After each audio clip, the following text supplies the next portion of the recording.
सबों को जय मसीह की। पिता परमेश्वर का धन्यवाद हो इस सुंदर समय के लिए जो उसने मेरे जीवन में आज जोड़ा है। प्रियो, जैसा कि हम इस बात को जानते हैं कि प्रभु यीशु मसीह के द्वारा क्रूस पर से कही हुई 7 वाणियों में से 3 वाणियां जो है संसार के लोगों और उनके प्रति प्रभु यीशु मसीह के चिंतन को, उनके प्रति प्रभु यीशु मसीह की विनतियों को प्रकट करती। और चौथी वाणी से आगे हम देखते हैं कि प्रभु यीशु मसीह के द्वारा परमेश्वर पिता के साथ में जो व्यक्तिगत संबंध है उस पर आधारित एक वार्तालाप को हम देखने के लिए पाते हैं। और जैसा कि हमने वचन में पढ़ा, वचन में सुना, मत्ती उसके 27, उसके 45 और 46 पद मुख्य रूप से, जहां पर लिखा हुआ है कि दूसरे पहर से लेकर के तीसरे पहर तक उस सारे देश में अंधियारा छाया रहा। और तीसरे पहर के निकट प्रभु यीशु मसीह ने ऊंचे शब्द से, तेज आवाज से पुकार करके कहा, एली एली लमा सबक्तनी, अर्थात हे मेरे परमेश्वर तूने मुझे क्यों छोड़ दिया। और ये वाणी जो है प्रभु यीशु मसीह की उस बड़ी वेदना को, जो परमेश्वर से अलगाव का, जो परमेश्वर से दूर होने के एहसास को प्रकट करती है, वास्तव में मसीह यीशु के लिए बहुत ही पीड़ादायक रही होगी। इसके पूर्व की कुछ बातों को हम जो देखते और सुनते आ रहे हैं वाणी विवेचना में, मैं कुछ एक बातों को आपके साथ, उसके 27 अध्याय के 1 पद में लिखा है, जब भोर हुई तो प्रधान याजकों और लोगों के पुरनियों ने मसीह यीशु को मार डालने की सम्मति। भोर हुआ, प्रभु यीशु मसीह को पकड़वाया गया और उसके बाद जैसा ही एक नया सवेरा हुआ तो बिल्कुल भोर को ही ये जो प्रधान याजक और लोगों के पुरनिये हैं, जो धर्म के अगुवे हैं, ये कौन सा काम कर रहे हैं। यहाँ पर देख रहे हैं हम, वचन में मिल रहा है यहाँ मत्ती 27 के 1 पद में कि प्रभु यीशु मसीह को मार डालने की युक्ति इनके द्वारा की जा रही है। मत्ती 27 अध्याय के ही 4 पद में इस बात को हम देखते हैं कि यहूदा इस्करियोती जो है, जिसने प्रभु यीशु मसीह को धोखे से, कपट से पकड़वाया, उसने भी पश्चाताप उसके मन में है, परंतु वो उचित जगह में मसीह यीशु के पास, परमेश्वर के पास अपने पश्चातापी मन को लेकर के नहीं जा रहा है, परंतु वो क्या कर रहा है। मत्ती 27:4 में लिखा हुआ है, मैंने निर्दोष को घात करने के लिए पकड़वा कर पाप किया है।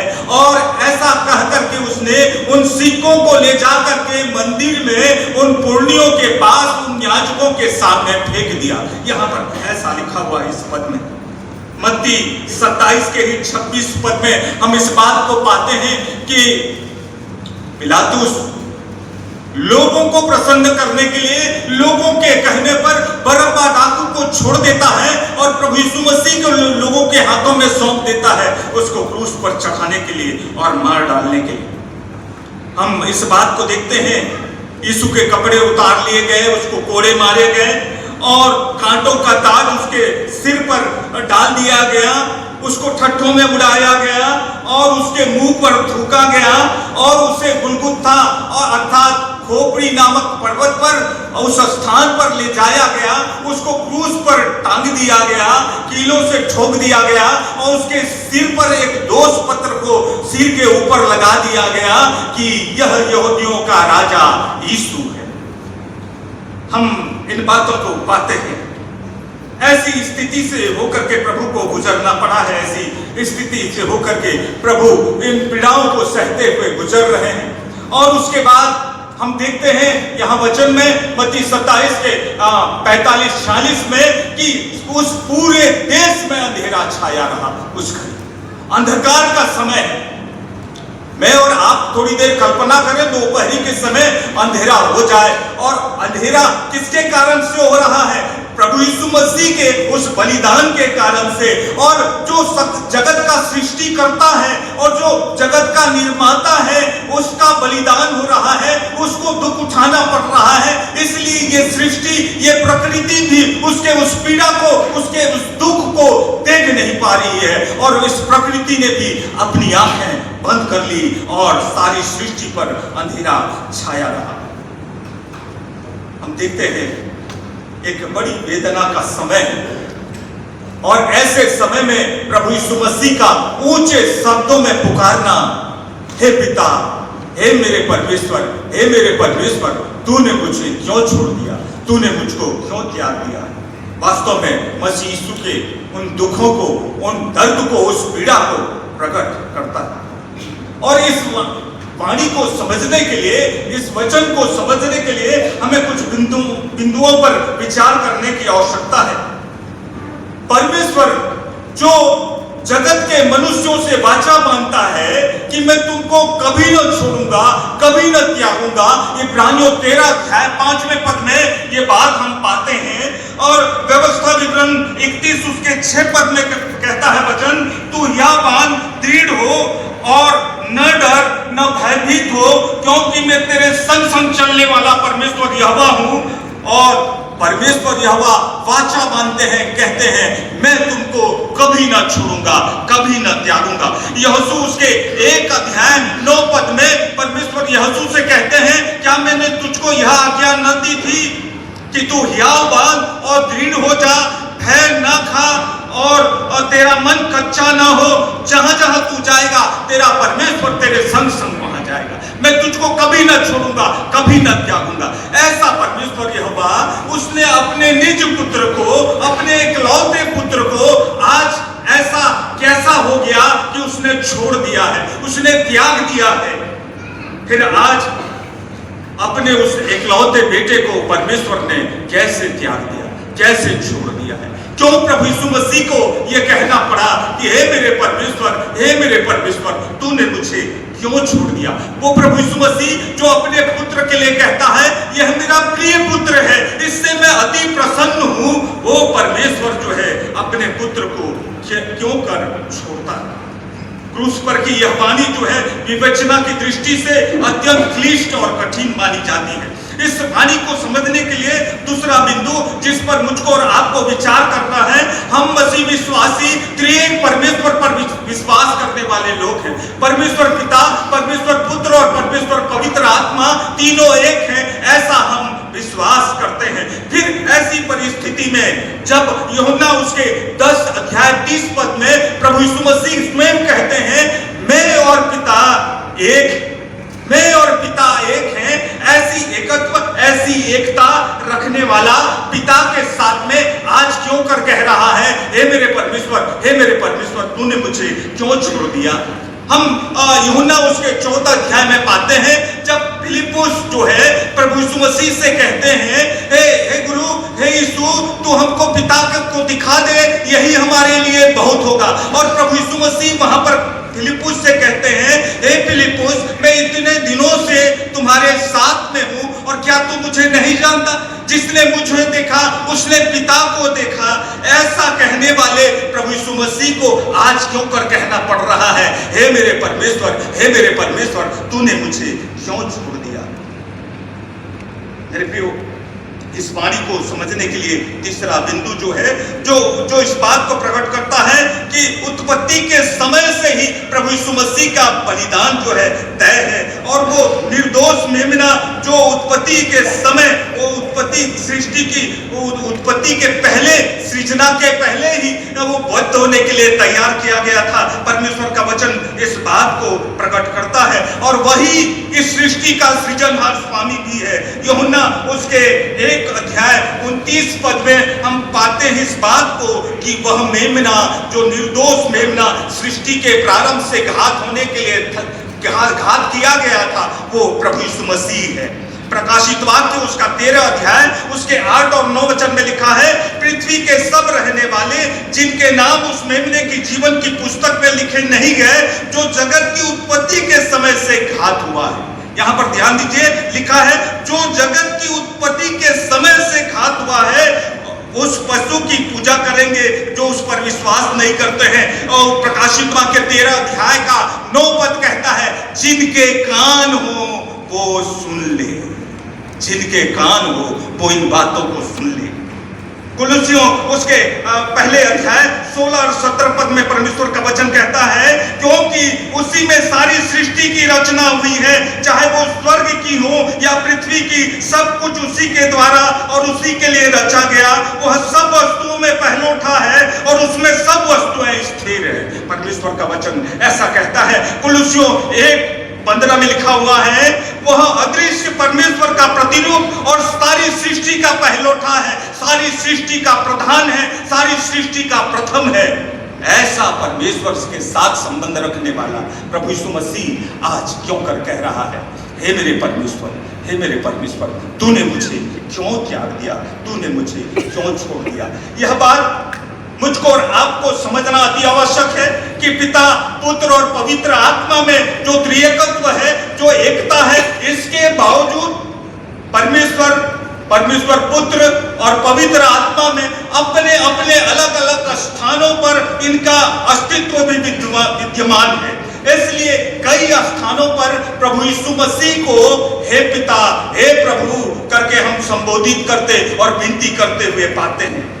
यह चौथी बारी जो है, इस चौथी बारी में भी यही बात हम देखने पाते हैं, हे मेरे परमेश्वर, हे मेरे परमेश्वर, तूने मुझे क्यों छोड़ दिया। ये चौथी बारी पर हम विचार करने के लिए चौथे बिंदु को भी देखें। हम इस बात को जाने कि प्रभु यीशु मसीह ने हमारे सारे पापों के बोझ को अपने ऊपर ले लिया है। यशायाह उसके 53 अध्याय 6 पद में लिखा है, हम सब भेड़ों के समान भटक गए और हम में से हरेक ने अपना अपना मार्ग लिया और यहोवा ने हम सब के अधर्म का बोझ उसी पर लाद दिया।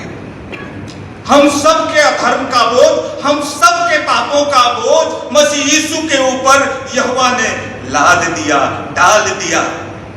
पहला पतरस उसके पहले अध्याय उसके 19-20 पद में लिखा हुआ है, उद्धार से सतत। हमारा उद्धार चांदी और सोने से नहीं हुआ है, हमारा उद्धार और किसी दूसरी बात से नहीं हो सकता है। 19 पद कहता है, पर निर्दोष और निष्कलंक मेमने अर्थात मसीह यीशु के बहुमूल्य लहू के द्वारा मेरा और आपका उद्धार संभव है। 20 पद कहता है, उसका ज्ञान तो जगत की उत्पत्ति के पहले ही से जाना गया, पर इस अंतिम युग में तुम्हारे लिए प्रकट हुआ है। यहां पर फिर से ध्यान दें, जगत की उत्पत्ति से पहले वो निर्दोष मेमना घात होनी। क्या परमेश्वर यहोवा जो सर्वशक्तिमान है, सर्वव्यापी है, सर्वज्ञानी है, वो इस बात को नहीं जानते थे कि मैं जब सृष्टि की सृजना करूंगा, जब मैं मनुष्य को बनाऊंगा, तब वो शैतान जो है और शैतान इनको पाप में गिरा देगा और ये बहकाए जाएंगे, ये पाप में गिर जाएंगे, इनके लिए मुझको उद्धार की योजना बनानी पड़ेगी। और ये सब परमेश्वर ने इस सृष्टि की सृजना के पहले से मेरे और आपके लिए तय कर दिया था। मैं बहुत बार इस बात को देखता हूं कि आज का जो गुड फ्राइडे, शुभ शुक्रवार का पर्व है, हम एक मिले जुले रूप में, बहुत से लोग दुख के पर्व के रूप में मनाते हैं, बहुत से लोग आनंद के पर्व के रूप में मनाते हैं। परंतु आप थोड़ी देर के लिए विचार करें इस बात पर कि जिस समय परमेश्वर ने सृष्टि की सृजना की, उसके पहले उसने अपने बेटे को ये काम सौंप दिया कि तुझको इन लोगों के पापों की उद्धार के लिए, इनको बचाने के लिए बेटा बलिदान होना है। और जिस समय हम पाते हैं, जिस समय काम कंप्लीट कर दिया प्रभु यीशु मसीह ने, हम इस बात को भी पाते हैं, परमेश्वर से प्रभु यीशु मसीह ने विनती की, हे पिता यदि हो सके तो ये कटोरा टल जाए, परंतु मेरी नहीं परंतु तेरी, क्योंकि वो भी देखता था कैसा कठिनाई, कैसा दुख मुझको सहना पड़ेगा। और जिस समय उसने कहा पूरा हुआ, काम कंप्लीट हुआ, उद्धार का काम पूरा हुआ, हम इस बात को जानते और सुनते हैं, स्वर्ग के दूतों ने आनंद मनाया, परमेश्वर ने आनंद मनाया। आनंद का पर्व है मुझको और आपको बचाए जाने के लिए। मेरे प्रियो, हम इस बात को देख रहे हैं कि हमारा उद्धार जो है उस निर्दोष और निष्कलंक मेमने के लहू के द्वारा हुआ है। और वो बलिदान जो है सृष्टि के प्रारंभ से, इस वाणी को समझने के लिए हमें एक 5वीं बिंदु पर भी विचार करने की आवश्यकता है। परमेश्वर अति पवित्र परमेश्वर है। हबक्कुक उसका पहला अध्याय 13 वचन कहता है, हे परमेश्वर तेरी आंखें ऐसी पवित्र हैं कि तू बुराई को और पाप को देख भी नहीं सकता। और यही पाप, यही बुराई जो मैंने और आपने किए थे, उसको प्रभु यीशु मसीह के ऊपर डाल दिया गया है।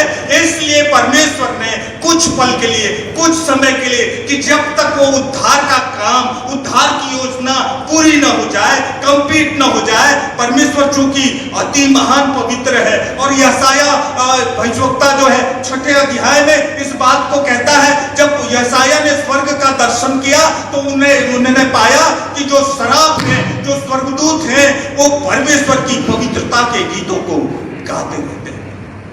पवित्र पवित्र अति परमेश्वर, अति पवित्र परमेश्वर। स्वर्ग के दूत इस बात को, इस गीत को गाते हैं, ऐसा पवित्र परमेश्वर है। और इसलिए जब मेरे और आपके गुनाहों का, पापों का बोझ प्रभु यीशु मसीह के ऊपर है, तो परमेश्वर ने कुछ पल के लिए उसको छोड़ दिया है।